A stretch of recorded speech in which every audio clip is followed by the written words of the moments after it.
దేశంలో 5 రాష్ట్రాల ఎన్నికల షెడ్యూల్ రిలీజ్ చేసింది కేంద్ర ఎన్నికల సంఘం. అసోం, తమిళనాడు, కేరళ, పశ్చిమ బెంగాల్, పుదుచ్చేరిలో అసెంబ్లీ ఎన్నికల తేదీలు ప్రకటించారు సీఈసీ జ్ఞానేష్ కుమార్. పశ్చిమ బెంగాల్ మినహా మిగిలిన 4 రాష్ట్రాల్లో ఒకే విడతలో పోలింగ్ జరుగుతుందని చెప్పారు. అసోం, కేరళ, పుదుచ్చేరిలో ఏప్రిల్ 9న సింగిల్ ఫేజ్ లో పోలింగ్ జరుగుతుందని తెలిపారు.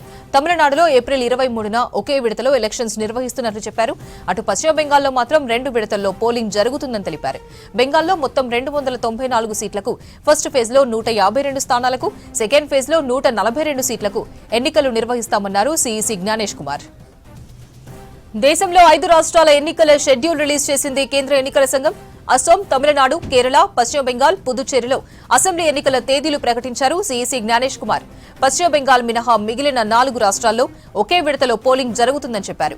అసోం, కేరళ, పుదుచ్చేరిలో ఏప్రిల్ 9న సింగిల్ ఫేజ్ లో పోలింగ్ జరుగుతుందని తెలిపారు. తమిళనాడులో ఏప్రిల్ 23న ఒకే విడతలో ఎలక్షన్స్ నిర్వహిస్తున్నట్లు చెప్పారు. అటు పశ్చిమ బెంగాల్లో మాత్రం 2 విడతల్లో పోలింగ్ జరుగుతుందని తెలిపారు. బెంగాల్లో మొత్తం 294 సీట్లకు ఫస్ట్ ఫేజ్ లో 152 స్థానాలకు, సెకండ్ ఫేజ్ లో 142 సీట్లకు ఎన్నికలు నిర్వహిస్తామన్నారు సీఈసీ జ్ఞానేష్ కుమార్. మరిన్ని వివరాలు ఢిల్లీ నుంచి మదార్ లైవ్ లో అందిస్తారు. మదార్, 5 రాష్ట్రాల ఎన్నికల షెడ్యూల్ రిలీజ్ చేసింది సీఈసీ, అప్డేట్స్ ఏంటి? వెస్ట్ బెంగాల్, తమిళనాడు, కేరళ, పుదుచ్చేరి, అస్సాం మొత్తం 5 రాష్ట్రాలకు సంబంధించిన షెడ్యూల్ని విడుదల చేశారు. దీంట్లో 3 రాష్ట్రాలకు రేపే గెజిట్ విడుదల కాబోతా ఉంది. అస్సాం, పుదుచ్చేరి, కేరళ ఈ 3 రాష్ట్రాలకు కూడా ఒకే ఫేజ్లో ఎలక్షన్స్ నిర్వహిస్తున్నారు. తమిళనాడు కూడా సింగిల్ ఫేజ్లోనే ఎలక్షన్ ఉంటుంది. వెస్ట్ బెంగాల్కు మాత్రం 2 ఫేజుల్లో ఎలక్షన్స్ని నిర్వహిస్తున్నారు.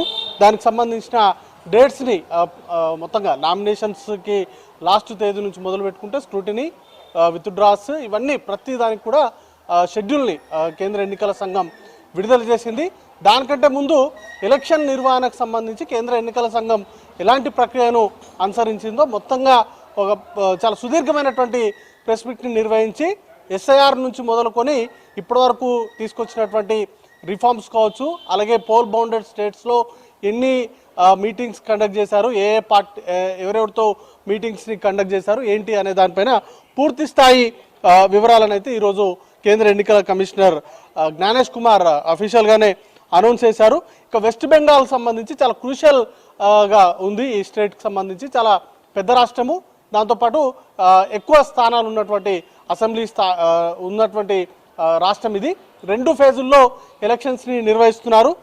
మొదటి ఫేజ్లో 152 స్థానాలకు, అలాగే సెకండ్ ఫేజ్లో 142 స్థానాలకు ఎలక్షన్స్ని కండక్ట్ చేస్తూ ఉన్నారు.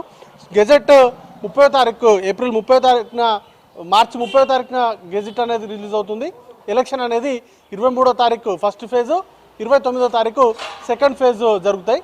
తమిళనాడులో కూడా 23వ తారీఖునే ఎలక్షన్ జరుగుతాయి. ఇక మిగతా 3 రాష్ట్రాలకు సంబంధించి అస్సాం, కేరళ, పుదుచ్చేరి ఈ 3 రాష్ట్రాల్లో కూడా 9వ తారీఖునే ఎలక్షన్స్ని కండక్ట్ చేస్తున్నారు. మొత్తంగా 5 రాష్ట్రాలకు సంబంధించిన ఎన్నికలకు సంబంధించిన కౌంటింగ్ని మే 4వ తారీఖున కౌంటింగ్ చేస్తారు. వీటితో పాటు ఈ 5 రాష్ట్రాల ఎన్నికలతో పాటు సుమారు 6 రాష్ట్రాలకు సంబంధించి 8 అసెంబ్లీ నియోజకవర్గాలు ఉన్నాయి. వాటికి సంబంధించి బై ఎలక్షన్స్ని కూడా కండక్ట్ చేస్తూ ఉన్నారు. మొత్తంగా ఈసారి ఫ్రీ అండ్ ఫెయిర్ ఎలక్షన్స్ని నిర్వహించేందుకు అవసరమైనటువంటి ఏర్పాట్లు చేసినట్టుగా కేంద్ర ఎన్నికల సంఘం చెప్పింది.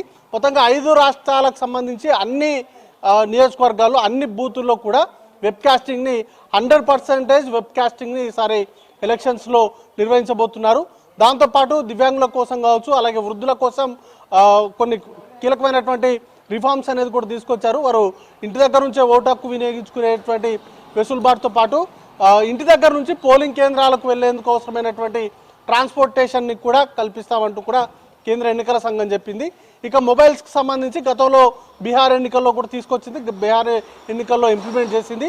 పోలింగ్ బూత్ వరకు కేంద్రం వరకు కూడా ఫోన్స్ని అలో చేస్తారు. అక్కడ ప్రత్యేకంగా కౌంటర్స్ని ఏర్పాటు చేసి ఫోన్స్ని అక్కడ పెట్టుకునేటువంటి వెసులుబాటు అనేది కూడా తీసుకొచ్చింది. ఇక లాస్ట్ టైం బీహార్ ఎలక్షన్స్లోనే కలర్ ఫొటోస్ని ఈవీఎంల మీద ముద్రించేలాగా ఒక నిర్ణయం తీసుకున్నారు. ఇప్పుడు ఈ 5 రాష్ట్రాలకు సంబంధించిన ఎన్నికల్లో కూడా అది ఉండబోతుంది. మొత్తంగా భారీ స్థాయిలో ఏర్పాట్లను అయితే చేసింది. సుమారు 17 కోట్ల మంది, మొత్తంగా 5 రాష్ట్రాలకు సంబంధించి సుమారు 17 కోట్ల మంది ఓటర్లు తమ ఓటు హక్కును వినియోగించుకునేందుకు అవసరమైనటువంటి ఏర్పాట్లను సెక్యూరిటీ వైజ్గా కావచ్చు, అలాగే బూత్ లెవెల్లో తీసుకోవాల్సినటువంటి అన్ని మెకానిజమ్స్ కూడా పూర్తి స్థాయిలో తీసుకున్నట్లుగా కేంద్ర ఎన్నికల సంఘం చెప్పింది.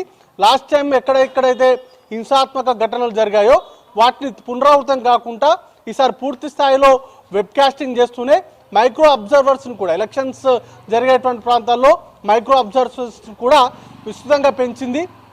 ఇంకా ఏర్పాట్లకు సంబంధించి కూడా ఈవీఎంలు మొరాయించిన వాటన్నిటిని కూడా సార్ట్అవుట్ చేసేందుకు ప్రత్యేకమైనటువంటి ఏర్పాట్లు చేస్తున్నట్లుగా కేంద్ర ఎన్నికల సంఘం చేసింది. ఇక 5 రాష్ట్రాల్లో కూడా పొలిటికల్ వైజ్గా తీసుకుంటే 5 రాష్ట్రాల్లో 2 రాష్ట్రాల్లో బీజేపీ పార్టీ అధికారంలో ఉంది. మిగతా 3 రాష్ట్రాలు కీలకమైనటువంటి తమిళనాడు, కేరళ, వెస్ట్ బెంగాల్ ఈ 3 రాష్ట్రాల్లో మాత్రం బీజేపీ ఇతర ప్రభుత్వాలు ఉన్నాయి.